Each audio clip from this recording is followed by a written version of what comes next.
Welcome to Navabhoomi news. ప్రస్తుతము 'Pushpa 2' విజయోత్సవంలో full ఖుషీగా ఉన్న రష్మిక కొన్ని తన భాగస్వామి గురించి ఆసక్తికర విషయాలు చెప్పారు. ఆహ్, ఒక ఇంటర్వ్యూలో తనలాంటి మనస్తత్వము ఉన్న భాగస్వామి కావాలని ఒక ఇంటర్వ్యూలో చెప్పారు. అసలు ఆమె ఏం చెప్పిందో ఒకసారి చూద్దాం. నా భాగస్వామి నా జీవితంలోని ప్రతి దశలోనూ తోడుండాలి. అన్ని వేళలా నాకు భద్రతగా ఉండాలి. జీవితంలో కష్ట సమయంలో నాకు సపోర్ట్ చేయాలి. ఖచ్చితంగా ఒకరిపై ఒకరికి గౌరవం ఉండాలి. శ్రద్ధ వహించాలి.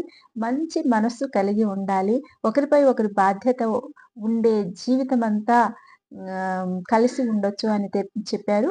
ఇక ప్రేమ గురించి చెబుతూ జీవితంలో ప్రతి ఒక్కరికి తోడు కావాలి. నా దృష్టిలో ప్రేమలో ఉండడం అంటే భాగస్వామిని కలిగి ఉండటము. తోడు లేకపోతే జీవితానికి ప్రయోజనం ఉండదు. మన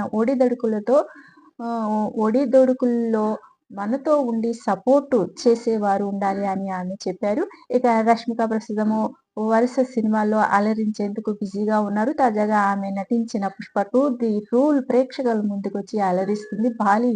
భారీ కలెక్షన్‌లతోటి దూసుకుపోతుంది. విడుదలైన అన్ని ప్రాంతాల్లో మంచి కలెక్షన్లు సాధిస్తుంది. 1500 కోట్లకు చేరువలో ఉంది. అలాగే రష్మిక ప్రధాన పాత్రలో నటించిన 'ది గర్ల్ ఫ్రెండ్' టీజర్ తాజాగా విడుదలైంది. విజయ దేవరకొండ వాయిస్ అందించిన ఈ టీజర్ అందరిని ఆకర్షిస్తుంది. రాహుల్ రవీందర్ దర్శకత్వంలో విభిన్నమైన ప్రేమ కథతో లేడీ ఓరియెంటెడ్ సినిమాగా రాబోతుంది.